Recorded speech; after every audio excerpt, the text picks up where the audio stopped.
তো আমরা যখন ওভারব্রিজ ক্রস করছি তখন মা একটা সালোয়ার কামিজ পরেছিল আর ওড়না নিয়েছিল। তো হট করে মার ওড়নাটা গলায় ফাঁস বেঁধে যায় একটা, মানে জেনারেলি এরকম করে ওড়নাটা নেওয়া ছিল একটা হাঁটছিলেন ওরা? হ্যাঁ, মার সঙ্গে আমি ছিলাম। ওড়নাটা এরকম করে একটা নেওয়া ছিল সাইডে, তো ওড়নাটা না ফাঁস বেঁধে যায় গলায় ফাট করে। মা ফার্স্টে বুঝতে পারেনি ফার্স্টটা কি করে হলো, কেউ নেই যে হট করে।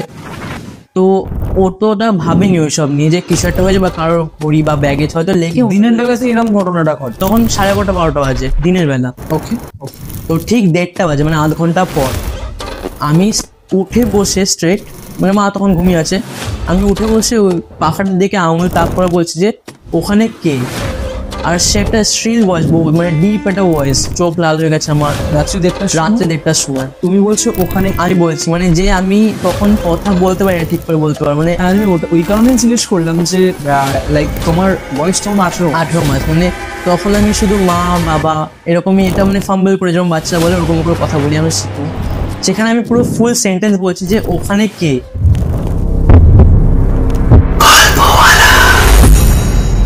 Spotify original horror podcast.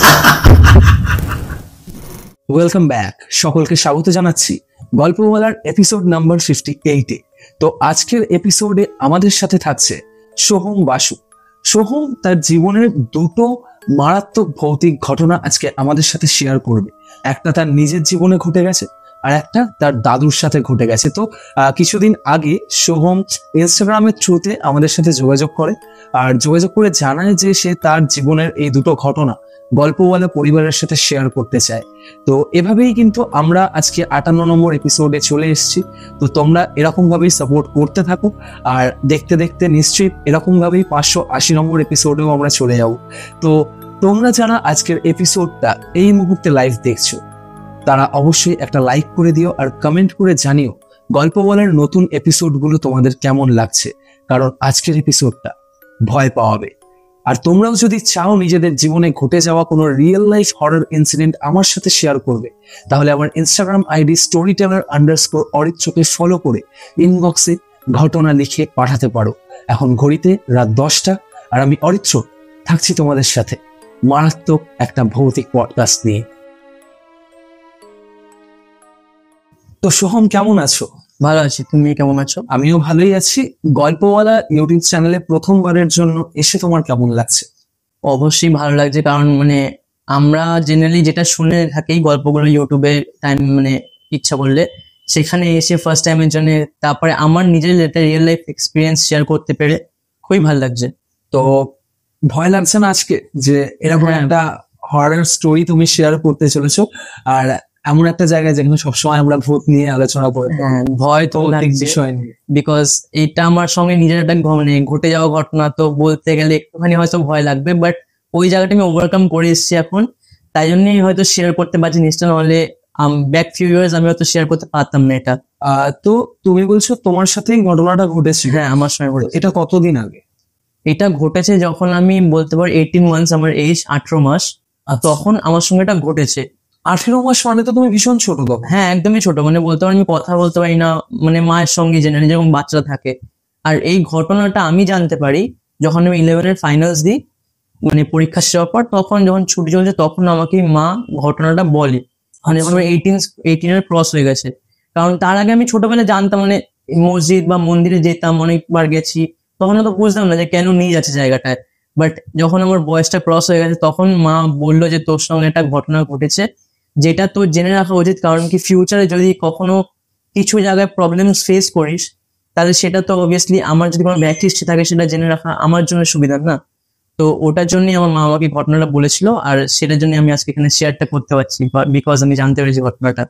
তো আমরা শুরুতেই এই ঘটনাটাই শুনবো, যেখানে তোমার সাথে যে ঘটনাটা ঘটেছে। আর আমি ভীষণ অবাক হচ্ছি একটা জিনিস ভেবে, যে 18 মাস, হ্যাঁ, যেখানে একটা মানুষ ঠিক করে কথা বলতে পারে না, যেখানে ঠিক মতো চলাফেরাও করতে পারে না। তো এটা ভীষণ একটা স্ট্রেঞ্জ ঘটনা যে তুমি বলছো, যেখানে তোমার সাথে ঘটে গেছে। তো বলো, মানে এই ঘটনাটা শুরু হয়েছিল কোথা থেকে? ঘটনাটা শুরু হয়েছিল বলতে পারো যে তখন গরমের সময় ছিল, আর জেনারেলি ছুটি চলছিল, তো বাবারও ছুটি ছিল, মারও ছুটি ছিল, আর আমরা তখন গরমের সময় কোথাও একটা ঘুরতে যাওয়ার প্ল্যান করছিলাম। আর দূরে কেন যাবো, তো বাবা বললো বাবার যে কাজিনস আছে বর্ধমানে, তার বাড়ি যাওয়ার একটা প্ল্যান হোক, যেহেতু নিজেদের ফ্যামিলি বর্ধমানে। ওকে, তো বাবা ওটা প্ল্যান করলো, সব ফ্যামিলি আমাদের সঙ্গে প্ল্যান হলো। তো বাবা যেরকম প্ল্যান করা, পরের দিনই আমরা রেডি ফেডি প্যাকিং করি, আর নেক্সট ডে আমরা বেরিয়ে যাই। তো বাবা, মা, আমি, আমার যে আম্মা আর দাদু, আমরা হচ্ছে বর্ধমানের জন্য বেরোই। সবাই মিলে ফ্যামিলি একটা যেরকম হয় আর কি, যদি তুমি রিলেটিভস এর বাড়ি যাও। হ্যাঁ হ্যাঁ। এবার অনেকদিন পর যদি যাচ্ছিলাম ওখানটায়, তো বাবা খুব এক্সাইটেড ছিল। তো আমরা যাই বর্ধমানে, সকালের ট্রেন ছিল, ওখানে ঢুকে দিই তখন 11:30 বা 12 বাজে হয়তো। এবার স্টেশনে নামাতে একটা না স্টেশনে ওভারব্রিজ ছিল, মানে যেখানে ট্রেনটা দাঁড়িয়ে ছিল, ধরো এই প্ল্যাটফর্মে দাঁড়িয়ে স্টেশন থেকে বেরোনোর জন্য একটা ওভারব্রিজ ক্রস করতে হতো, মানে এক প্ল্যাটফর্ম থেকে আরেকটা প্ল্যাটফর্মে যাওয়া হয়েছে, যেটা ওভারব্রিজ থাকে। তো তখন ওই ওভারব্রিজটা ক্রস করার সময়, যেহেতু 12টার সময় তুমি বুঝতেই পারছো একটা বর্ধমানের একটা জাংশন এরিয়া, তো ওই টাইমটা যেহেতু অফিস টাইম না, তো অনেকটাই ফাঁকা। তো এবার ওভারব্রিজটা ফাঁকাই ছিল বলতে পারো, হয়তো 2-3 জন মানে ছিল, আর আমাদের ফ্যামিলি মেম্বার্সরা। তো মার সঙ্গে আমি ছিলাম, যেহেতু ছোট, মা আমায় কোলে নিয়েছিল। তো আমরা যখন ওভারব্রিজ ক্রস করছি, তখন মা একটা সালোয়ার কামিজ পরেছিল আর ওড়না নিয়েছিল। তো হট করে মার ওড়নাটা গলায় ফাঁস বেঁধে যায় একটা, মানে জেনারেলি এরকম করে ওড়নাটা নেওয়া ছিল একটা, হাঁটছিলেন তোমরা? হ্যাঁ, মার সঙ্গে আমি ছিলাম। ওড়নাটা এরকম করে একটা নেওয়া ছিল সাইডে, তো ওড়নাটা না ফাঁস বেঁধে যায় গলায় ফাট করে। মা ফার্স্টে বুঝতে পারেনি ফার্স্টটা কি করে হলো, কেউ নেই যে হট করে। তো ও তো ওটা ভাবেনি ওইসব নিয়ে, যে কিছু একটা হয়েছে বা কারোর ঘড়ি বা ব্যাগেজ হয়তো লেগে। দিনের বেলাতে এরকম ঘটনাটা ঘটে? তখন 11:30-12টা বাজে দিনের বেলা। ওকে ওকে। এবার ভেবেছে হয়তো কারো ব্যাগ বা কিছু একটা লেগে হয়তো ফার্স্টটা লেগে গেছে, যেহেতু অন্যটা টুইস্ট করা ছিল গলায়। তো ওটা নিয়ে অতটা ভাবনা হয়নি, কারণ কি জেনারেলি কেউ ভাবে না ওইসব। হ্যাঁ, ন্যাচারালি দিনের বেলায় আমরা কোথাও ঘুরতে যাচ্ছি, সেখানে যদি কিছু হয় তখন আমরা সেটাকে কোইন্সিডেন্সই মানে, হ্যাঁ, কারণ তখন আমরা সবাই একটা আনন্দ মুডে আছি, অসাবধানতাই আমরা নিবে থাকি। তো এবার আমরা জ্যাঠার বাড়ি ঢুকি। ঢোকাতে জ্যাঠা আমার রেলে কাজ করতো, জ্যাঠা তো রেল কোয়ার্টার্সে থাকতেন।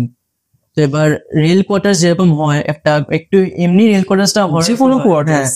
তো এবার কাকার রেল কোয়ার্টারটা ছিল হচ্ছে ঢুকে রাইট সাইডে টয়লেটটা ছিল। ওকে। আর টয়লেটটা অনেকটাই বড়, মানে জেনারেল টয়লেট যেরকম হয় তার চেয়ে অনেক বড়। আর রেল বিমস দিয়ে তো পিলার গুলো যেরকম থাকে রেল কোয়ার্টার্সে। তো মা পা দিয়ে ঘরে বলে যে বাথরুমটায় কেউ একটা ঝুলছে, ওই বিমটার সঙ্গে ঝুলছে কেউ। এটাও দিনের বেলাতেই তোমার? হ্যাঁ, মা যখন ঢুকছে ঘরটায়, মানে পা দিয়ে বলে দিচ্ছে কেউ বাথরুমটা ঝুলছে, বাথরুমে দিয়ে। তোমার মা যখন ঘরে ঢুকছিল তখন কি বাথরুমটা দেখে? হ্যাঁ, মানে দরজাটা তো বাথরুমে, এই ধরো ঘরে ঢুকলে রাইট সাইডে তোমার বাথরুমটা পড়ছে, একদম ঢুকেই রাইট সাইডে, আর দরজাটা খোলা যেরকম বাথরুমে, আর বাথরুমটা তো অনেক বড় যেহেতু ছিল। তো আর রেল বিমসে যেরকম পিলার গুলো হয়, তো মা বলছে কেউ একটা ঝুলছে মনে হচ্ছে, বাথরুমটা তো বড়, এরকম ভয় লাগছে। তো বাবাকে বলেছে রাত্রেবেলা যদি টয়লেট পায় বা কিছু হয় তো তুমি আমার সঙ্গে যাবে বা থাকবে বাইরে। তো বাবা বলে তোমার যত সব মানে ভুল ধারণা, এক জায়গায় এসে হট করে যেরকম হয় আর কি জেনারেলি। তো মা কি করে ওটা নিয়ে আর মানে ডিসকাস করা ফার্দার। তো আমরা ঘরে ঢুকে যাই। তো এইটা বলে রাখা উচিত যে মার একটা ইন্টেনশন পাওয়ার আছে বলতে পারো, যে ছোট থেকে যেহেতু মার ফ্যামিলি মানে দাদুর সঙ্গে এরকম ঘটে এসছে, তো মা এইসব একটু হলেও বুঝতে পারে আগের থেকে, যে কিছু যদি কোনো খারাপ থাকে বা জায়গাটা যদি কোনো একটু নেগেটিভ পাওয়ার থাকে, তো মা একটু হালকা বুঝতে পারে। তো সেরকম এটা হয়, মানে যাদের ইনটিউশন পাওয়ার একটু স্ট্রং, তারা যে কোনো ঘটনা ঘটার আগে তাদের সিক্স সেন্স যেটা থাকে সেটা কোনোভাবে তাদেরকে একটা মানে ভাইব ক্রিয়েট করে, তাদের মধ্যে না কিছু একটা খারাপ হচ্ছে, সেটা হচ্ছে বা জায়গাটা ভালো না, বা একটা খারাপ ভাইবস তাদের মধ্যে আসে।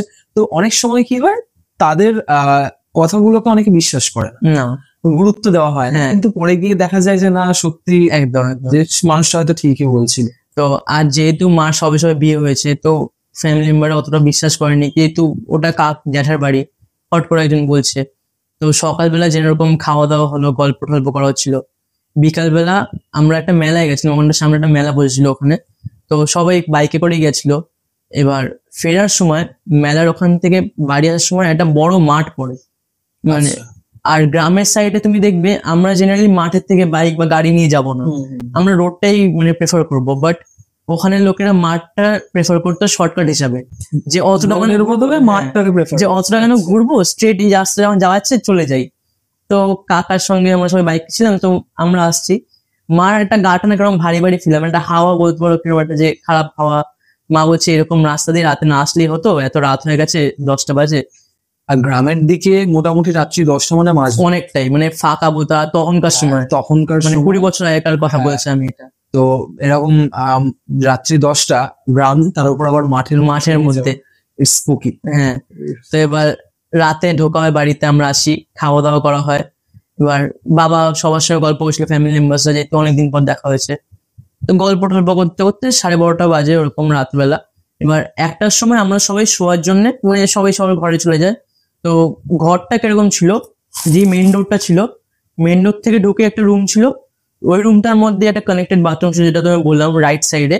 আর তার সঙ্গে তার পাশে একটা রুম ছিল, যেটা দুটো রুম একটা বারান্দার সঙ্গে কানেক্টেড। ওকে। আর বারান্দাটা ওপেন বারান্দা, মানে দুটো দরজা আছে। তো মা বলে যে বারান্দার দরজাগুলো খোলা রাখো, মেন দরজাটা যেরকম আটকানো থাকে আটকানো থাক, যদি রাত্রে কোনো অসুবিধা হয় আমরা তোমাদের জন্য ডাকতে পারি বা তোমরা ডাকতে পারো, এরকম ব্যাপার। আমরা ওই বাথরুমের রুমটায় শুয়েছিলাম। বাথরুমের পাশে? হ্যাঁ, মানে বাথরুম যে রুমটা ছিল অ্যাটাচ করা, ওই রুমটা আমরা শুয়েছিলাম, মানে ঢুকে যে রুমটা পড়ে। ওকে। তো এবার কাকা ওখানে একটা টেবিল ফ্যান, যে হয় না লং বা স্ট্যান্ড ফ্যান গুলো, ঝড় ফ্যান, ওগুলো রাতে দিয়ে গেছিল।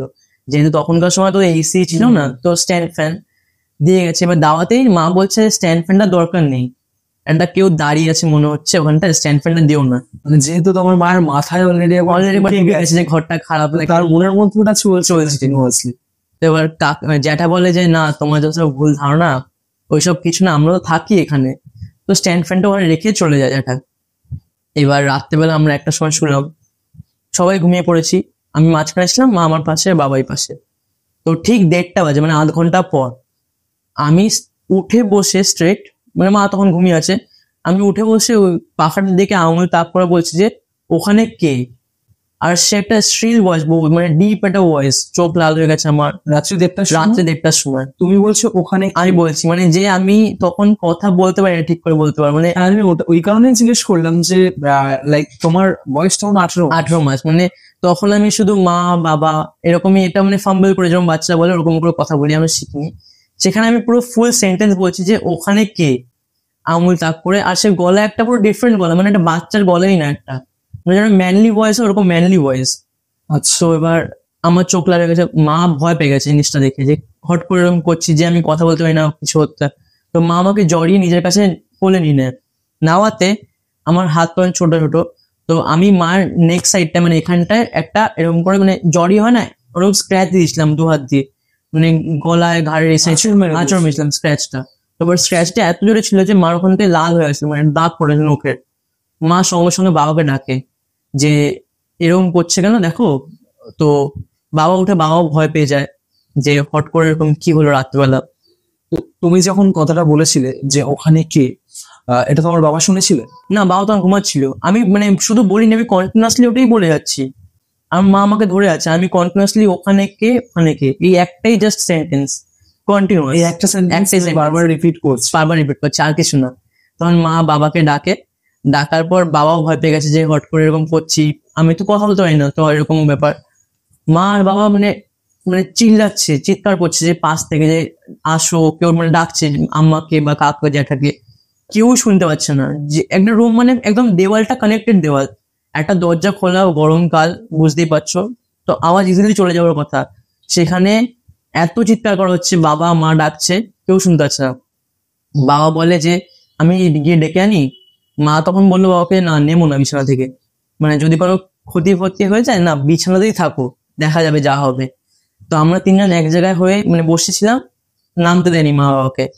এরকম করতে করতে 3:30 বেজে যায় আস্তে আস্তে। আমি কন্টিনিউয়াসলি ওরকম বলেই যাচ্ছি ওখানে, কন্টিনিউয়াসলি আমি ঘুমাইনি, আমি মায়ের কোলে ওখানে বসে আছি। তো এবার 3:30 যখন বাজে, আস্তে আস্তে ভোর হচ্ছে, আমি মায়ের কোলে ঘুমিয়ে পড়েছি। তো আমার মা বললো তাহলে, যখন ঘুমিয়ে পড়েছে মা আমাকে শুয়ে দিয়েছে, বাবা বললো তুমিও একটু শুয়ে পড়ো, আমি ঘুমাবো। মা জেগেছিল। তো যখন ভোর হয়, জিনিসটা ফ্যামিলি মেম্বার্সদের, জ্যাঠাকে দিদাকে বলা হয়, কেউ ওটা গুরুত্ব দেয়নি। মানে ওখানে যারা থাকতো জানতো, কিন্তু তখন কেউ বলেনি জিনিসটা, যেটা খুব খারাপ করেছিল। আচ্ছা, মানে ওখানে যারা মানে আমার জ্যাঠা হয়তো জানতো না, কিন্তু যে দিদা ছিল, মানে বাবার যে মাসি হতো, সে জানতো। কিন্তু জিনিসটা মানে ঢেকে গেছে পুরো, বলতে পারো যে বলেনি জিনিসটা, যে কিছু একটা ছিল বা কিছু আছে। ওটার জন্য মা তো আর থাকবে না বলে দিল। মা বললো যে করেই হোক আমি রাত কাটাবো না এখানটায়। তো অনেক ফোর্স করার পর আমরা সেবার দুপুরবেলা খেয়ে দিয়ে ফিরে আসলাম বাড়ি। মানে যখন তোমার মা এটা ডিসাইড করে যে ওখানে থাকবে না, তো তখনও এটা তাদেরকে জানানো হয়নি, মানে তোমাদের কাউকে জানানো হয়নি যে ওখানে কিছু একটা মানে হ্যাঁ। অ্যান্টি রয়েছে বা কিছু একটা রয়েছে? হ্যাঁ, বাবার যার পিসির বাড়ি ছিল সে জানায়নি যে কিছু একটা এন্টিটিস আছে ওই বাড়িটায়। ওকে। মা বাবাকে বলে যে আমি থাকবো না রাতের বেলা, সামহাও আমরা চলে যাব। তো প্যাক করে খাওয়া দাওয়ার পর আমরা লাঞ্চ করে ফিরে আসি।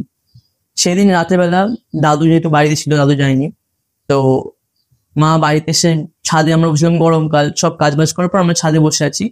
মা আমার দাদুকে মানে বাবার বাবাকে সব জিনিসটা ঘটনাটা বলে, মানে পুরো গল্পটা বলাতে এবার তখন হট করে গল্প বলছে, আমি নর্মালি ছাদে হয়তো বসে আছি মার সঙ্গে, যেরকম বাচ্চা থাকে, আমি কেঁদে উঠেছি হট করে, মানে উইদাউট এনি রিজন কাঁদছি। মা তখন মানে কাঁদছি, কোনো রিজন নেই, যে আমি নর্মালি খেলছি হয়তো, কাঁদতে আমার ওখানে হুট করে। মা তখন বললো দাদুকে যে আমি হয়তো আমার ছেলের ক্ষতি করে চলে আসলাম ওখান থেকে। তোমার মা বলছে এরকম কথাটা, যে আমি হয়তো জিনিসটা ক্ষতি করে চলে আসলাম আমার ছেলে।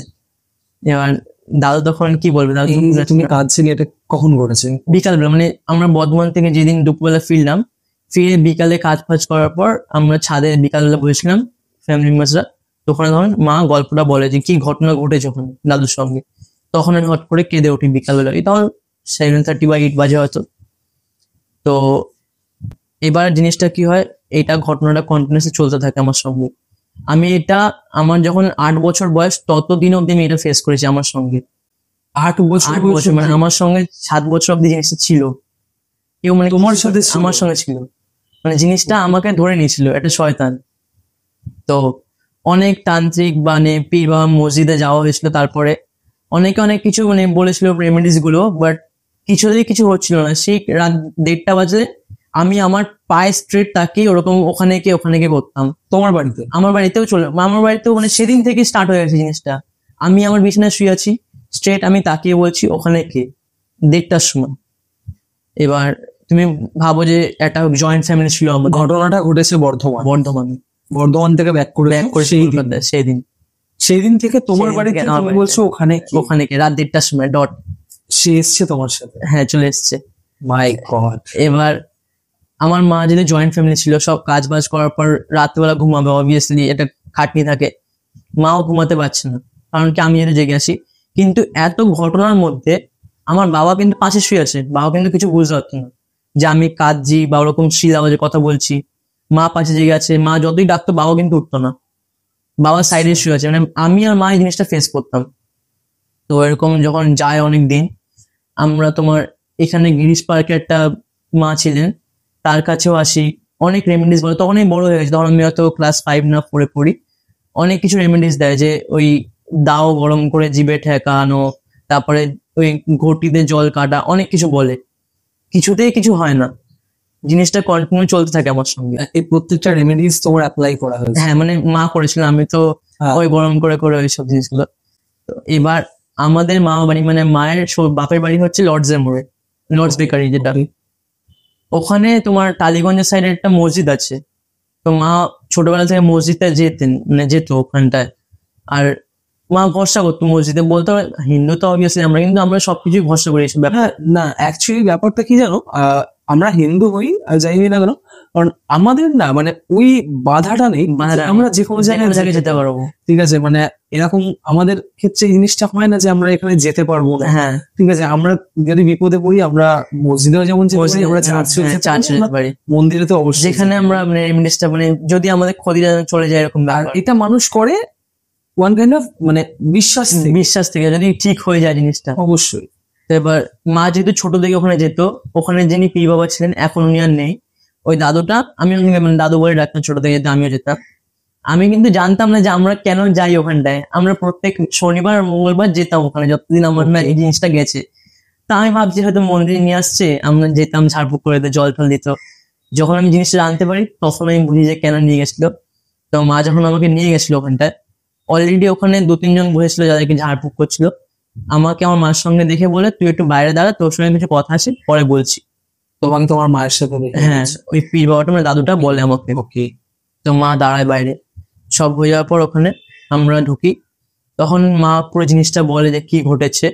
ঘটার পরে বলে যে আমার সঙ্গে একটা শয়তান আমার সঙ্গে চলে এসছে।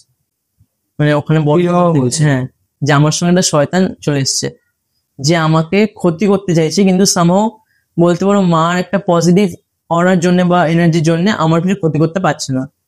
তো সে বলে যে যদি তুই ওর সঙ্গে থাকিস মানে কন্ট্যাক্টে ওই টাইমটা স্প্যানের জন্য, তাহলে ও কিন্তু কোনো ক্ষতি করতে পারবে না ওর, নাহলে ও তোর ছেলেরও আর তোর দুজনেরই যে কোনো ক্ষতি করতে পারে। এটা আরো একটা কারণে হতে পারে যে তখন তোমরা অনেকটা ছোট ছিলে, হ্যাঁ, আর ন্যাচারালি কি হয় যখন আমাদের বয়স অল্প থাকে তখন তো পুরোটাই আমরা আমাদের মা বাবার কেয়ারে হ্যাঁ, থাকি। care থাকি, তো আমাদের অরাটা না ভীষণ স্ট্রং থাকে স্ট্রং তখন। থাকে। তো কি হয় তখন যেহেতু আমরা হেলদি একটা লাইফ লিড করি, কারণ যত আমরা আস্তে আস্তে বড় হই, যত আমরা লাইক ইন্ডিপেন্ডেন্ট হচ্ছি, তত আমরা নিজেদের মতন চলা শুরু করি। তো সেক্ষেত্রে আমরা অনেক আনহেলদি লাইফ লিড করি হ্যাঁ। কখনো কখনো।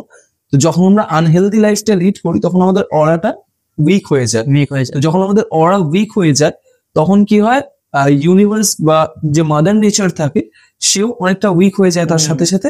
তো তখন নেগেটিভ এন্টিটি বা খারাপ জিনিস আমাদের সাথে ঘটতে শুরু করে, বা কোনো নেগেটিভ এন্টিটির নজর পড়ে যায়। কিন্তু যখন আমাদের অরা স্ট্রং থাকে, তো বাইরের কোনো এন্টিটিস যদি চায়ও, তখন মাদার নেচার কিন্তু আমাদেরকে ভীষণভাবে প্রোটেক্ট করে।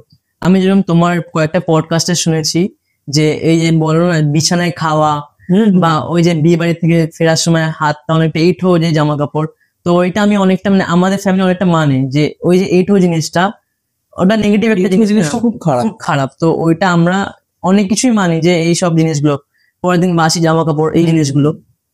তো যেখানে বলছিলাম ওই পীর বাবাটা বলে যে আমার সঙ্গে একটা শয়তান চলে এসছে, মাকে বলে যে তোকে স্ট্রং থাকতে হবে, যদি তুই জিনিসটা ফেস করতে পারিস তাহলেই ও পিওর হবে, না হলে ওকে ধরে নেবে বা ওর ক্ষতি করবে বা তোর ক্ষতি করবে কোনো।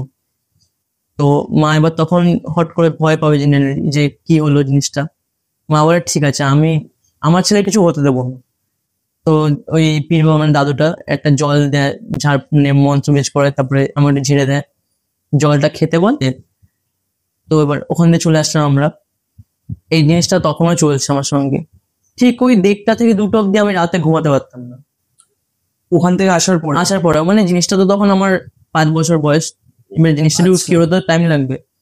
এরকম হতে হতে একদিন মা বলে যে আজকে জিনিসটা আমি দেখবো কি হচ্ছে। তো রাতের বেলা 1টার সময় যখন মানে ঘুমাচ্ছে, যখন ঘুমানোর সময় বাবাকে বলে দেয় যে আজকে ঘুমাবে না, আজকে তুমিও দেখবে আমিও ফেস করবো জিনিসটা। যে কোনো বাবা ঘুমিয়ে পড়ে।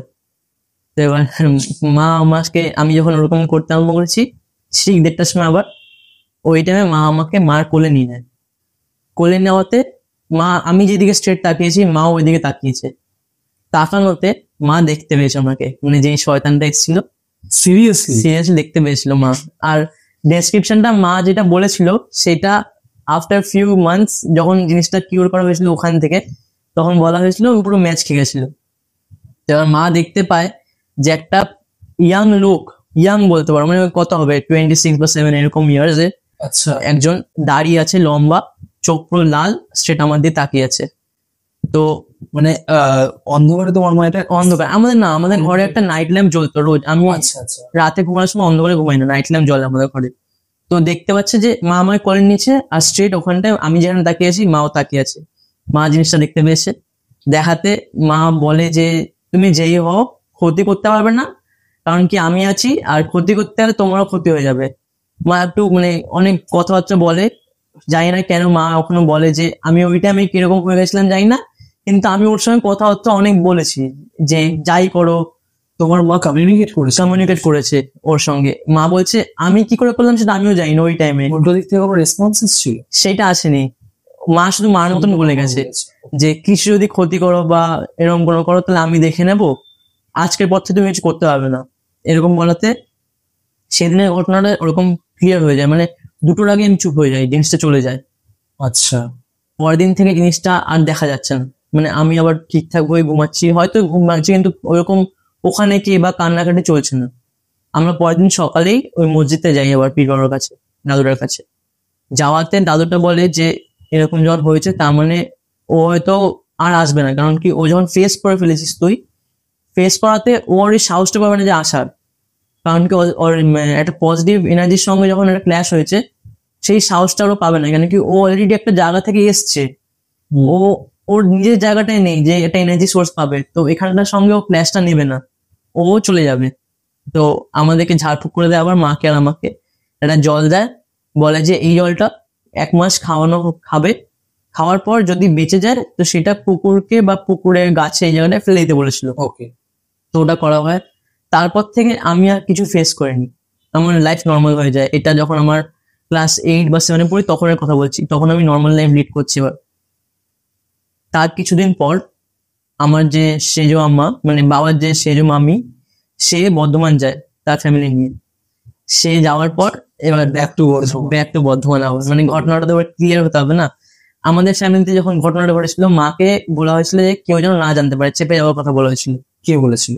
আমাদেরই ফ্যামিলির একজন মানে এল্ডার, সে বলেছিল, নামটা না জানে, বলেছিল যে চেপে যাওয়ার জন্য, যাতে ফুল ফ্যামিলি জানে। কেন কি আমাদের ফ্যামিলিটা অনেকটা বড় একটা ফ্যামিলি, আমাদের অনেক কাকারা আছে, জ্যাঠারা আছে, সবাই যদি জেনে যায় তাহলে ওই জায়গাটায় অনেকে যাবে না, বা একটা ফ্যামিলির মধ্যে ঝামেলা হবে। তো ওই জায়গাটাতে মা জিনিসটা চেপে যায় আমাদের ফ্যামিলি থেকে। এবার যখন আমার সেজো আম্মা যে যায় বর্ধমানে তার ফ্যামিলি নিয়ে, সেজো আম্মার সঙ্গে তার মেয়ে আর তার ছেলে আর তার হাজবেন্ড 4 জন গেছিল। যাওয়াতে সবাই, তখন চড়কর মেলা চলছিল বর্ধমানে, চৈত্র মাসে চড়কর মেলা। এবার সবাই মেলায় ঘুরতে গেছে। তো যেই বললাম যে বড় পিসি, আমাদের বাবার যে বড় পিসি, যার বাড়ি ওই রেলপথটা, সে ওই ঘরে ছিল, আর আমার সেজো আম্মা ওই বারান্দাতে বসেছিল। সবাই মেলায় গেছে বিকালবেলার টাইমে, হট করে কারেন্ট চলে যায়। কারেন্ট যাওয়াতে আর মানে সে আমার পেছনে কেউ নিঃশ্বাস পেয়েছে কাদের মধ্যে, পুরো ক্লিয়ারলি বুঝতে পারে। আর আম্মা হয়েছে যে আমার সিজদি হয়, উনি যে পিসিটা, বড় পিসি, আম্মা হয়েছে সে এসে হয়তো ডাকছে। আম্মা বলেছে সিজদি কি কিছু বলবে বলো, তো কোনো রেসপন্স পায় না। সাডেনলি কারেন্ট চলে আসে, পেছনে ঘুরে দেখে মানে আমার যে বড় আম্মা, সে ওই ঘরে বসে টিভি দেখছে। আচ্ছা। তো জিনিসটা তো কিছুটা বুঝতে পারছে কিছুটা আছে, কেন কি পুরো প্রপার একটা নিঃশ্বাস পেয়েছিল কেউ, সেটা ফিল করেছে। আর ওটা হওয়াতে সেই রাতে বলার পর আমরাও পরের দিন ফিরে আসে সেজো আম্মা। আসার পর এবার সেজো আম্মা পুরো ছড়িয়ে দিই জিনিসটা, যে ওখানে কিছু একটা আছে, আচ্ছা, কেউ যাবে না, এরকম ব্যাপার আমি ফেস করেছি। তো এবার যখন এটা জানাজানি হয়, তখন আমার মাকে যখন বলেছে, মা আমাকে বলেছে যে আমার সঙ্গে তো ঘটে গেল এত বছর ধরে, কিন্তু আমি বলতে পারিনি কাউকে, কারণ কি বলতে না করা হয়েছিল।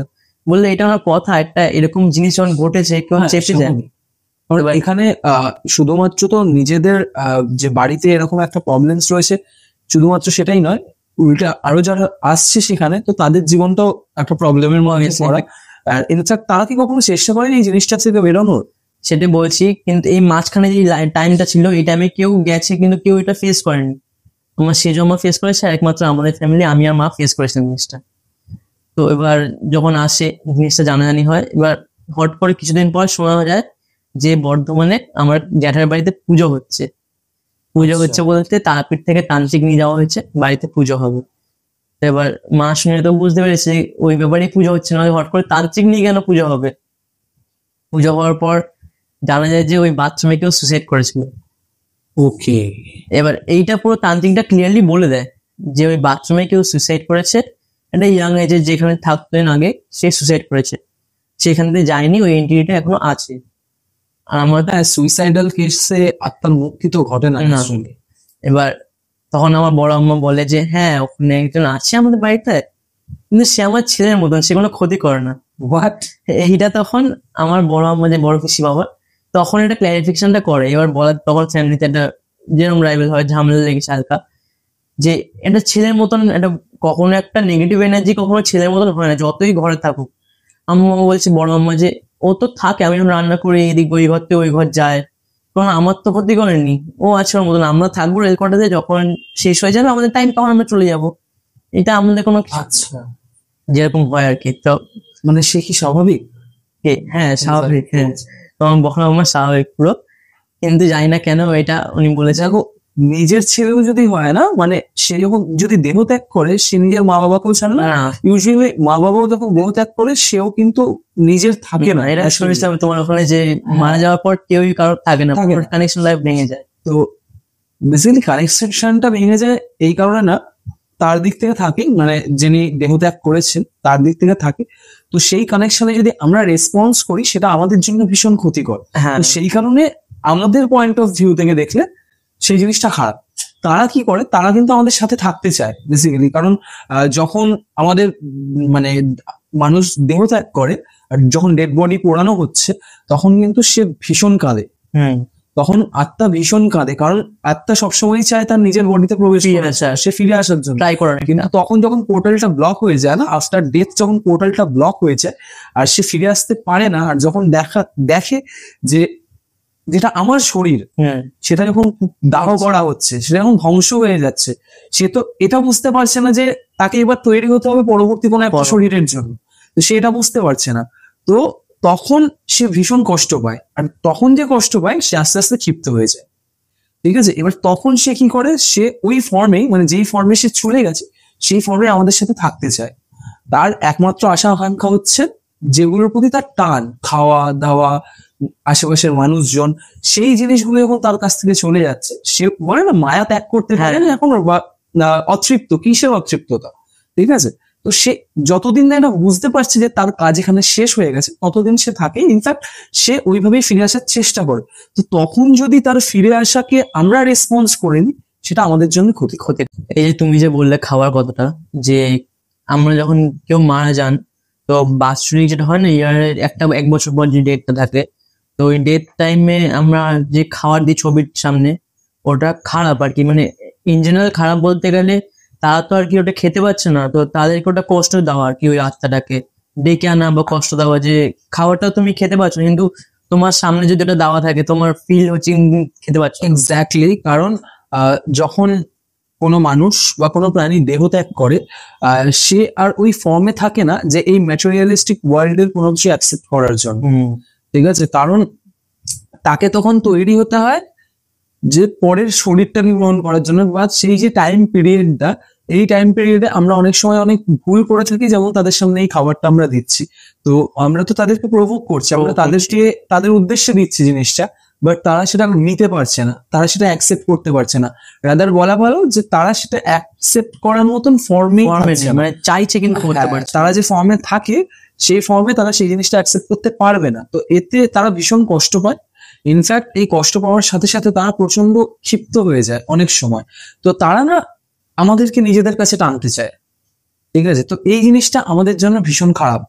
তো লাইক আমি সবাইকেই বলি, ইনফ্যাক্ট এর আগের পডকাস্টেও আমি বলেছি যে কখনোই মৃত ব্যক্তির উদ্দেশ্যে খাবার যাতে না দেওয়া হয়, তাতে কি হয়, ওই নেগেটিভিটিটাকে অ্যাট্রাক্ট করা থেকে অনেকটা দূরে থাকা যায়।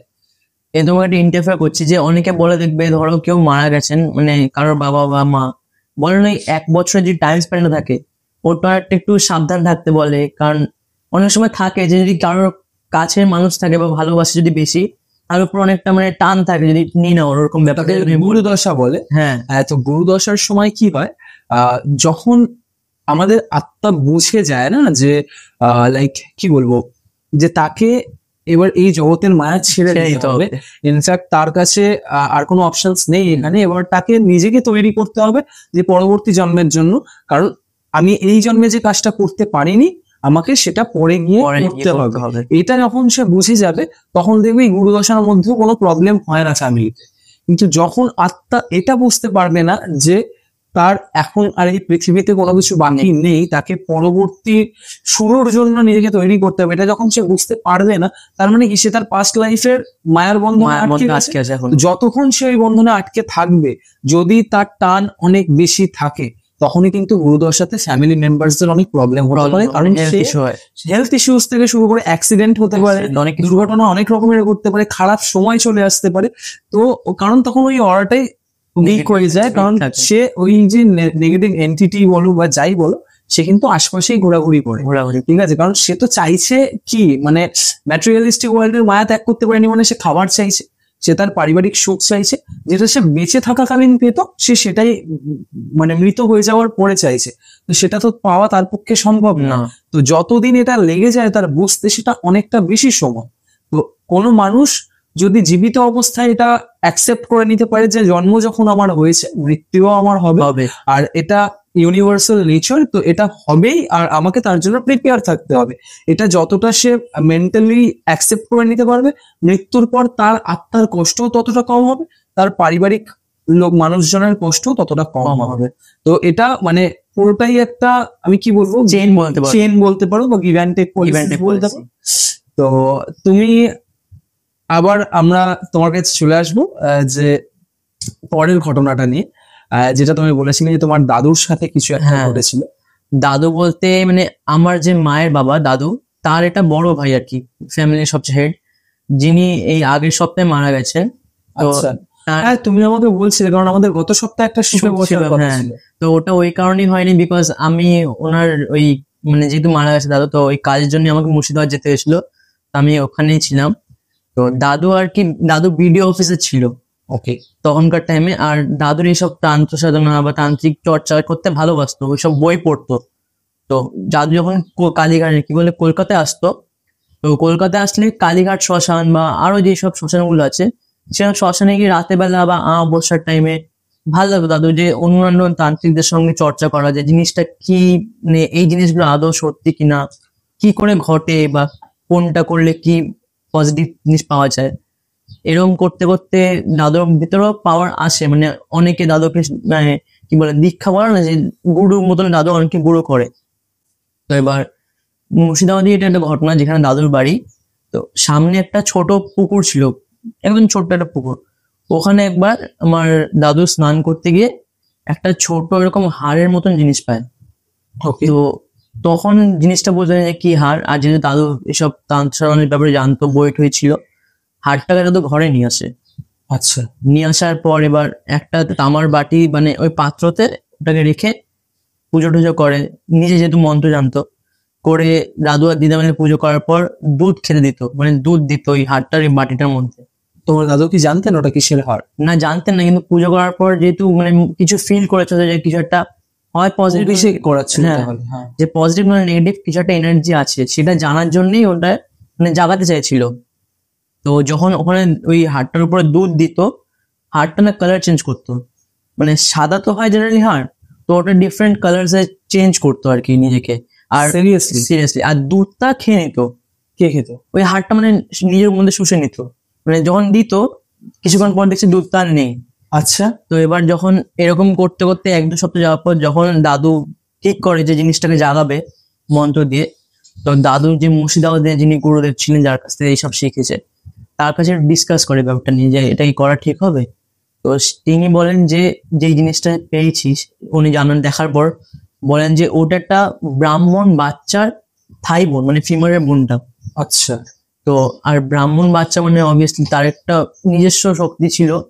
তো সে যেহেতু কিছুভাবে হয় পুকুরে নলে কিছুভাবে মারা গেছে, যেই হাড়টা দাদু পেয়েছে, তো বলেছে যে ওইটাকে যদি জাগানো যায়, যদি ঠিক মন্ত্র মানে ঠিক প্রসিডিওরে, তাহলে হয় একদম মানে ফুল ফ্যামিলি লাভ হবে, মানে মারাত্মক রিচ হয়ে যাবে।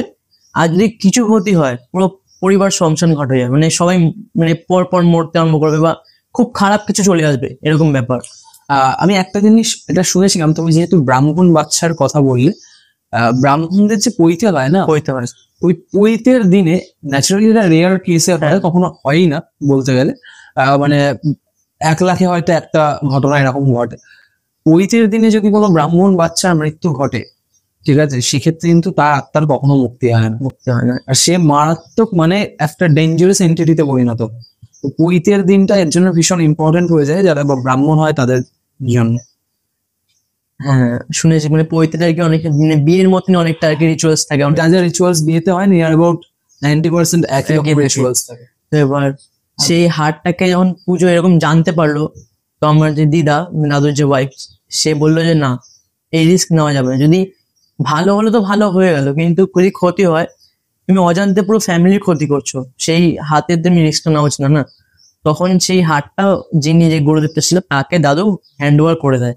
আচ্ছা, তো উনি এটা নিয়ে চলে যান। এবার তারপরে উনি কি করেন সেটা তো দাদু আর জানে না, বাট এইটা দাদু ফেস করেছিল। আর যেহেতু জানতো ওটা মানে যেইটুকু টাইম দাদুর কাছে ছিল, দাদু খুবই ভালো ছিল, মানে জিনিসপত্র ভালো হচ্ছিল, কিন্তু ওই যে পাওয়ারটা যেটা দেওয়ার অভিষেক করার, ওইটা যেহেতু করেনি, তাই না ফার্দার কোনো এক্সচেঞ্জ বা কোনো চেঞ্জও হয়নি লাইফে, নর্মাল লাইফে লিড করছিল। তো এবার যেটা তোমাকে কালকে আমি ফোনে বলছিলাম যে দাদু ভূতের হাতে রান্না খেয়েছিল। হ্যাঁ, এটা না খুব ইন্টারেস্টিং লেগেছে আমার। তুমি যখন আমাকে বললে যে তোমার ভূতের হাতে ভূতের হাতে রান্না খেয়েছিল, তো এবার ওই মুর্শিদাবাদে আমাদের যেমন সদরঘাট আছে ওখানে শ্মশানটা পাশে একদম। তো এবার রাতের বেলা একদিন অমাবস্যার রাতে দাদু যে গুরুদেব ছিল তার একজন গুরু ভাই এসেছিল, রাজস্থান থেকে এসেছিল সেই মানে পুরোহিতটা, তান্ত্রিকটা। সে বলেছে যে আজকে রাত্রেবেলা 12টার দিকে তুই চলে আসবি, আচ্ছা তোকে ভূতের হাতে রান্না খাওয়াবো। আচ্ছা। এবার তো এটা শুনে দাদু একটু বহুত মানে ইন্টারেস্টিং ব্যাপার জেনারেলি, যে ভূতের হাতে রান্না খাবে। তো কাউকে ফ্যামিলিতে না বলে যে আমি যাচ্ছি রাতে, আর যেহেতু দাদু এইসব করতো তন্ত্র সাধনা, তো ভেবেছে নিশ্চয়ই যাচ্ছে, কালকে চলে আসবে। তো দাদু বলে চলে গেছে রাতের বেলা। এবারে শ্মশানে গিয়ে তখন 4জন মিলে যখন বসেছিল, তাল পাতা হয় না, বাকিরা সবাই সাধক ছিল। হ্যাঁ একমাত্র দাদু মানে উনি তো অত সাধক না, কিন্তু এইসব জ্ঞান ছিল, তান্ত্রিক জ্ঞান।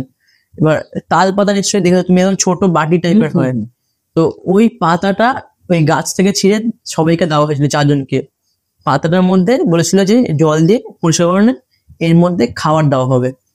কে দেবে, কোথা থেকে আসছে, কে দিচ্ছে, কিচ্ছু যেন মাঝখানে প্রশ্ন না করা হয়, আর যেন কোনো কথা না বলা হয়। আচ্ছা চুপচাপ যখন খাওয়া মানে খাবে খাওয়া হয়ে গেলে পাতাটা যেন উল্টে রেখে দেয়, উল্টে রেখে দেয়। আচ্ছা এবার তুমি ভাবো যে পাতাটা একটা ছোট একটা হাতের সাইজে, তাল পাতা যেটুকু হয়, ওর মধ্যে তুমি কি করে একটা মানুষ খাবে? সেখানে এবার ওনারা মন্ত্র ফন্ত্র স্টার্ট করা হয়েছিল, পুজো করলো, পুজো করার পর বললে এবার একদম চুপ, কোনো কথা না, যা আসবে কোনো ভয়ের কিছু নেই, তোরা খাবি যতটা খাওয়া হয়ে গেলে পাতাটা উল্টে দিবি। এবার সবাই বসে আসে, দাদুও বসেছিলেন। এবার একটা মহিলা আসে, সাদা শাড়ি পরা, ঘোমটা দেওয়া একজন মহিলা আসেন, 2টো হাঁড়ি নিয়ে। একটা হাঁড়ির মধ্যে পিতলের হাঁড়ি, একটার মধ্যে কষা মাংস, আর একটার মধ্যে পরোটা। আচ্ছা তো এবার এক এক করে সবাইকে দেয়, দিয়ে মাংস দেয়। তো সবাই খাচ্ছে। দাদু সেদিন মোটামুটি 6-7টা তার উপরে খেয়েছিল পরোটা, মানে খেয়ে যাচ্ছে না, এত অমৃত খাবার। সেই খাবার জীবনে ওরকম টেস্ট কারোর হাতে পাইওনি, কোনো অবভিয়াসলি কোনো রেস্টুরেন্টও পাবে না। তো এবার সেই খাওয়ার পর একবারও মাথাও উঁচু করতে পারেনি, যেহেতু বলেছিল যে কে দিচ্ছে, কোথা থেকে আসছে, কিছু মানে প্রশ্ন না, চুপচাপ শুধু খাবে তুমি। ওই জন্য দেখতে পাচ্ছি একটা হাত দিচ্ছে, একজন এসে দিচ্ছে, সামনে হাঁড়িটা রাখা। তো খাওয়ার হওয়ার পর পাতাগুলো উল্টে দেওয়ার পর দেখলো যে হাঁড়িগুলো ওইভাবেই মানে হাওয়াতে উড়তে উড়তে ওনার পেছন পয়েন্ট চলে গেল।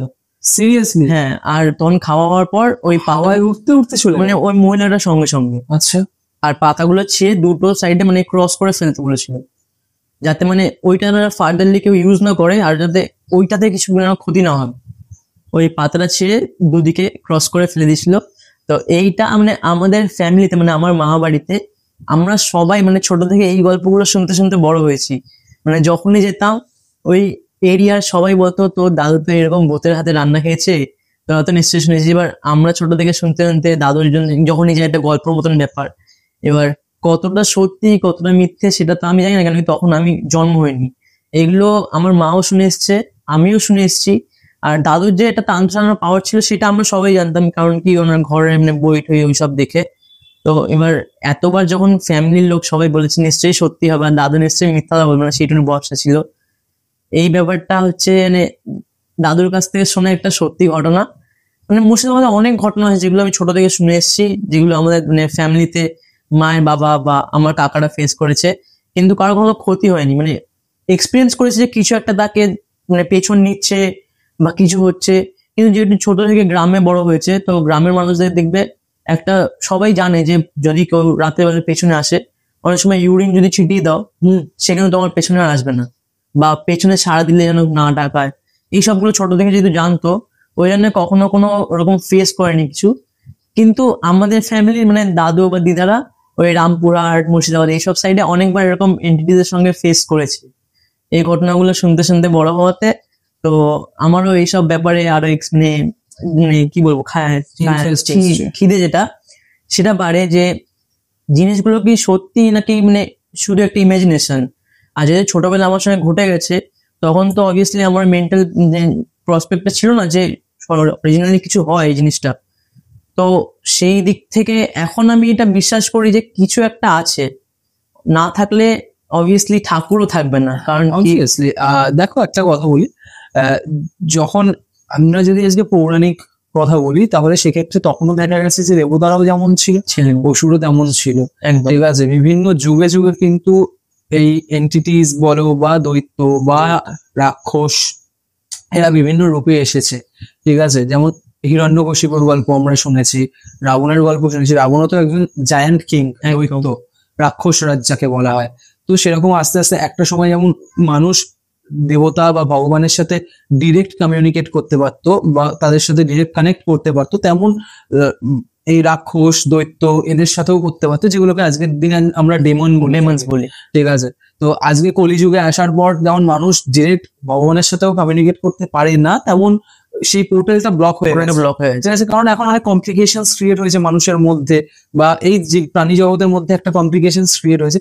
তুমি যদি দেখো যে কুকুর বিড়ালরা কিন্তু এই জিনিসগুলো বুঝতে পারে, ফিল আমরাও করি, কিন্তু মানে তাদেরকে দেখার জন্য বা তাদেরকে মেহসুস করার জন্য যে সেন্স অর্গানটা আমাদের থাকার দরকার, সেটা আস্তে আস্তে আমি মানে তার মানে ক্যাপাসিটিটা ডিক্রিজড হয়ে গেছে, ঠিক আছে। আগে মানুষ ডিরেক্ট কমিউনিকেট করতে পারতো, মানে আগে মানুষ ধ্যানে বসে ভগবানের সাথে কথা বলতে পারতো, কানেক্ট করতে পারতো, কমিউনিকেট করতে পারতো। আজকের দিনে সেটা অনেক বেশি কঠিন, ঠিক আছে। কলিযুগের একটাই ফ্লস, যেখানে ভগবান শ্রীকৃষ্ণ বলেছেন যে নাম জপ করলেই তুমি তার সাথে কানেক্ট করতে পারবে, বাট এক্ষেত্রে কিন্তু খুব কম মানুষই সেই জিনিসটা করতে পারে। কারণ কি এখন সবাই অত মানে ক্লিন না, বেসিক্যালি যদি তুমি কথাটা ভাবো, সবাই রিচুয়ালস গুলো করার জন্য আগেকার সময় যেরকম মানুষ ক্লিন ছিলেন, মানুষ ভেতর থেকে পিওর ছিল একদম, এখন সেই পিওরনেসটা নেই। তো সেই কারণেই তেমনই এন্টিটিস দের ক্ষেত্রে, বা আমি যদি নেগেটিভ এন্টিটির কথাই বলি, তাদের ক্ষেত্রে জিনিসটা একই রকম। কারণ এটা দেখে থাকবে যে দেবতা বা ঠাকুরের পুজো করার জন্য যে যে উপকরণ লাগে, পিশাচ বা অন্যান্য এইসব নেগেটিভ সাধনাগুলো করার জন্য কিন্তু সেম একই উপকরণ লাগে।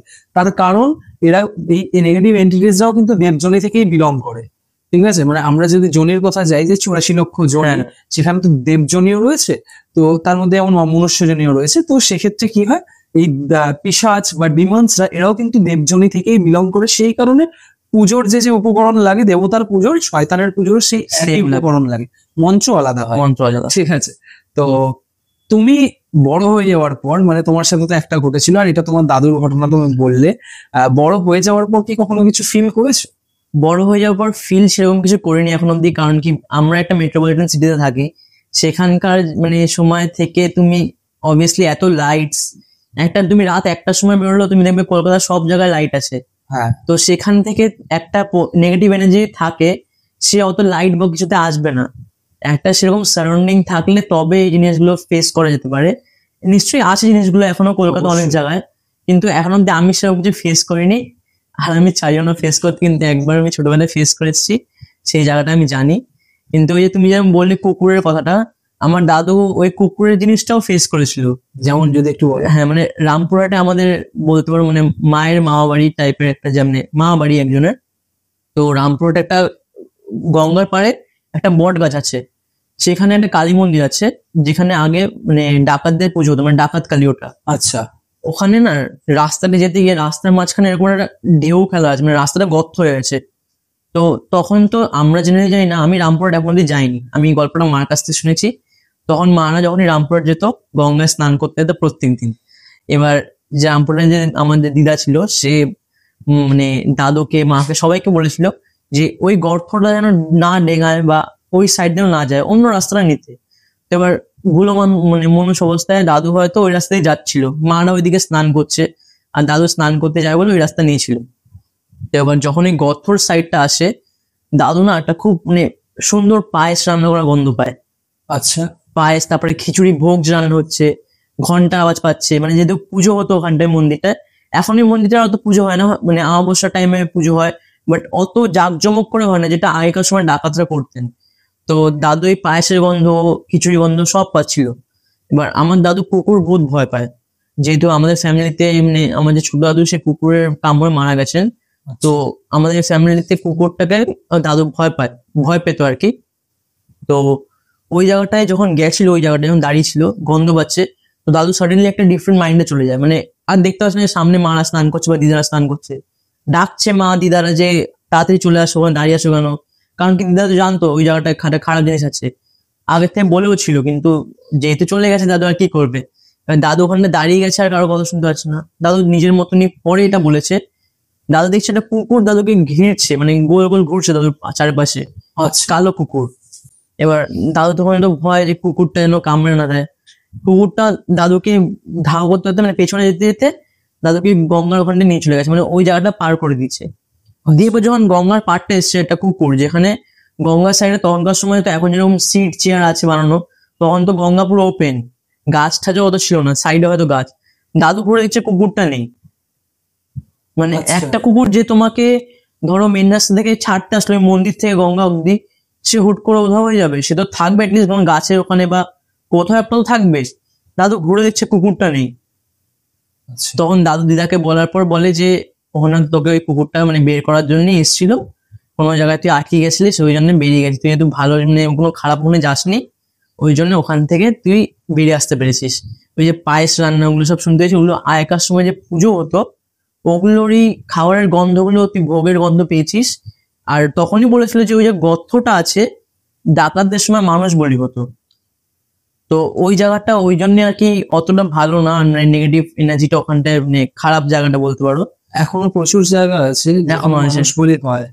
হয় কিন্তু এখন অত কি হয় আগের মতন? আমি জানি না, তবে কিছুদিন আগে আমি সোশ্যাল মিডিয়াতে একটা ভিডিও দেখেছি যেখানে এরকম একটা পুজো উপলক্ষেই মানুষ বলি দেওয়া হয়েছে। আর দেখে তাদেরকে আমার মানে ভারতীয় এবং পশ্চিমবঙ্গেরই মনে হয়েছে, বা মানে বাংলা কমিউনিটিরই মনে হয়েছে। সেটা বাংলাদেশ কি বা পশ্চিমবঙ্গ সেটা আমি জানি না, বাট কালী পুজো, ঠিক আছে, যেখানে মা কালীর মূর্তিটা একটু অদ্ভুত রকমের একটু অদ্ভুত থাকে। তুমি মুর্শিদাবাদ সাইডে গেলে দেখবে আমাদের এখানে জেনারেলি মূর্তিগুলো কত হবে, মানে ছোট বা একতলা হাইটের, ওখানে সব মূর্তি কিন্তু দেখবে 2 তলা, মানে 50 ফিট 40 ফিট এরকম সাইজের। না, আমরা মানে আমি কি বলতে চাইছি যে আমরা যখন এখানে কোনো কালী পুজো করছি বা আমাদের এখানে যখন কালী পুজো হয়, দেখো তুমি বারাসাত, বনগাঁ, হ্যাঁ। এইসব সাইডে গেলে সেখানেও কিন্তু বিশাল বড় বড় কালী পুজো হয়, রাইট? তো সেখানে কিন্তু মাকে দেখে আমাদের ভয় লাগে না। না, তো আমি যে ভিডিওটা দেখেছিলাম সেটা খানিকটা এরকম যে দেখেই মনে হচ্ছে যে কোনো একটা হিংস্র প্রকৃতির কোনো একটা দেবীর পুজো হচ্ছে, আর যেখানে দুটো মানুষের কাটা মুন্ডু রাখা আছে। আমি এটা দেখেছি ভিডিওটা, তো দেখে আমার লিটারালি মানে গা গুলিয়ে উঠেছিল, এরকম একটা ফিল হয়েছিল। আর চারপাশে অনেক মানুষ ঢাক ঢোল নিয়ে নাচতে নাচতে ঘুরছে। হ্যাঁ, পুজো দিচ্ছে না, মানে ওই যে কাটা মুন্ডুটা পড়ে রয়েছে আর ডেড বডি গুলো গলা কাটা অবস্থায় মায়ের পায়ের কাছটা যেরকম সোজা করে শোয়ানো রয়েছে। তো ওই চারপাশ থেকে মানুষগুলো ঢোল বাজাতে বাজাতে ঘুরছে। এটা ফেসবুকে এসেছিল ভিডিওটা, দেখে আমার ভীষণ মানে ভয় না একটা, হ্যাঁ মানে একটা আতঙ্ক কাজ করে। তো ওটা ন্যাচারালি তো আমরা এই সমস্ত জিনিস থেকে Obviously. সেটাই। তো thank you so much Soham, যে একদম। তুমি তোমার লাইফে ঘটে যাওয়া এরকম একটা ঘটনা আমাদের সাথে শেয়ার করলে। ইনফ্যাক্ট এরকম আমি তো কখনো শুনিনি যে ভূতের হাতে খাবার, এটা ভূতের হাতে অনেকেই তৈরি শুনিনি, খাবার। আমরাই ফার্স্ট টাইম শুনলাম দাদুর মুখে। তো এরকম ঘটনা আমি সত্যি প্রথমবারের জন্য শুনলাম, তার জন্য অসংখ্য ধন্যবাদ তোমাকে। তো আজকে গল্প বলার পরিবারের সাথে যে তুমি তোমার লাইফের এক্সপিরিয়েন্স শেয়ার করলে, তোমার ফিলিংসটা যেমন যদি আমার অডিয়েন্সের সাথে একটু শেয়ার করো। ফিলিংস বলতে গেলে খুবই একটা এক্সাইটিং ফিলিং, যে এটা আমি শেয়ার করতে পেরেছি যে আমার সাথে কি হয়েছে। এটা যে রেমেডিস গুলো বললাম বা অনেক কিছু যেগুলো বললাম, ধরো রাতে বেলা বেরোনো, এঁটো কাটা, তুমি আগেও এগুলো পডকাস্টে বলেছো, বাট যত এগুলো আরো প্রচার হবে তো লোকে যাতে এগুলো মানে অনেক থাকে না, এখনো অনেকেই কিন্তু যেরকম তুমি তোমার ফ্রেন্ডসরা ওরকম ছিল, তো অনেকে এখন এগুলো মানে না। এখানে জানতে চায় না। ইনফ্যাক্ট তুমি যদি সোশ্যাল মিডিয়ার কমেন্ট বক্স চেক করো, তুমি একদম দেখতে পাবে তুমি যেরকম লাইকস পাবে সেরকম হেটার্স তো থাকবে। প্রচুর প্রচুর। এবার দেখবে তুমি হেটার্স থাকলে কিন্তু তার মানে তোমার মানে উন্নতিটা আরো বেশি হবে। যদি কেউ হেট না করে তাহলে তুমি তোমার কাজটা যে ঠিক হয়েছে তুমি বুঝতে পারবে না। তোমার কাজ ঠিক হওয়া মানে তোমাকে হেট করা উচিত, মানে লোক হেট করছে তোমাকে। তার কারণ না, আমি ব্যাপারটাকে ওরকম ভাবে দেখিও না কখনো কখনো। কারণ দেখো, আজকে আমরা যেই জনরাতে কাজ করছি বা যে জিনিস নিয়ে কথা বলছি, সেটা কোথাও না কোথাও ইমপ্লিমেন্ট করলে বা অ্যাপ্লাই করলে কিন্তু তাদের লাইফে ঠিক জিনিসটাই হবে হবে ঠিক আছে। তো সেক্ষেত্রে মানুষ বিশ্বাস না করে, দেখো যেটা আমি আগেও বললাম যে বিশ্বাস করা বা না করাটা তার পার্সোনাল পারসেপশন, ঠিক আছে। সেক্ষেত্রে তার সেই জিনিসটা যতক্ষণ না ইমপ্লিমেন্ট করছে তার আগে সে জাজমেন্ট করছে, জাজমেন্ট করছে। ঠিক আছে। তো এই জিনিসটা যবে মানুষের মধ্যে থেকে এই পোর্টালসটা ওপেন হবে, তত বেসিক্যালি অনেকেই এই যে আমাদের যে জনরাটা বললে যেটা তুমি হরার জিনিসটা, অনেকে এটা বিশ্বাস করে না, সবাই ভাবে যে এটা একটা স্ক্রিপ্টেড বা গল্প জিনিসপত্র, কিন্তু যারা ফেস করে না তো স্ক্রিপ্ট না, আর যারা ফেস করে তারা এইসব জিনিসগুলো জানে যে এটা অরিজিনালি হয়। একদম যারা এগুলো জীবনে কখনো দেখেনি তারা এই গল্পের মতনই জিনিসগুলোকে শোনে বা মানে ভাবে যে এগুলো ফেক হতে পারে। তো আমি একটাই কথা বলবো অডিয়েন্সকে বা সকলকেই বলবো যে বিশ্বাস করা বা না করাটা সম্পূর্ণটাই তোমাদের নিজেদের ওপর। যদি বিশ্বাস না করতে পারো তাহলে এই ঘটনাগুলোকে এন্টারটেনমেন্ট ওয়েতেও নিতে পারো, একদম ঠিক আছে? যে যাদের গল্প শুনতে ভালো লাগে বা ঘটনা শুনতে ভালো লাগে, এরকম কেউ বলেনি যে প্রত্যেকটা ঘটনাই তোমাকে বিশ্বাস করতে হবে, ঠিক আছে? বিশ্বাস করা বা না করাটা পুরোপুরি তোমার ব্যাপার। তো তুমি যদি বিশ্বাস না করতে পারো, বিশ্বাস করতে পারলে ওয়েল অ্যান্ড গুড। আর যদি বিশ্বাস না করতে পারো সেক্ষেত্রে তুমি এন্টারটেনমেন্টের ওয়েতে গিয়েও কিন্তু ঘটনাগুলো শুনতে পারো। তো আজকে এরকমই দুটো ঘটনা শোনানোর জন্য সোহমকে অনেক অনেক ধন্যবাদ। আশা করব যদি তুমি তোমার ফ্যামিলিতে ইন ফিউচারেও কোনো এরকম ঘটনা খুঁজে পাও বা তোমার মায়ের সাথে কথা বলে, কারণ তোমার দাদু যেহেতু তন্ত্র সাধনার সাথে যুক্ত ছিলেন, তাহলে হয়তো এরকম আরো অনেক কিছু আছে যেগুলো হয়তো তুমি জানো, যেগুলো হয়তো আমাকে কোনো জানানো হয়নি বা নিশ্চয়ই টাইম একদম। তো ইন ফিউচার যদি কখনো খুঁজে পাও, আমি আবার চাইবো যাতে তুমি এসে ঘটনা শোনাও গল্প বলার শ্রোতাদের, আমাকে ইনফ্যাক্ট। তো থ্যাংক ইউ সো মাচ। তো তোমরা কিন্তু অবশ্যই কমেন্ট করে জানিও আজকের এপিসোডটা তোমাদের কেমন লাগলো। যদি ভালো লেগে থাকে তাহলে একটা লাইক করে দিও, ভয় পেয়ে থাকলে কমেন্ট করে জানিও ঠিক কতটা ভয় পেয়েছো আজকে দুটো ঘটনা শুনে, আর দুটো ঘটনার মধ্যে কোন ঘটনাটা তোমাদের সব থেকে বেশি ভালো লেগেছে, কোন ঘটনাটা তোমাদেরকে ভয় পাইয়েছে, সেটা অবশ্যই কিন্তু জানাবে।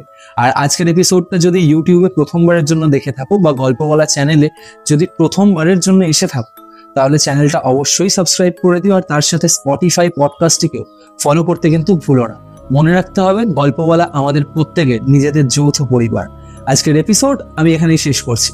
আগামী সপ্তাহে আসছি নতুন কোনো গল্প বা ঘটনা নিয়ে।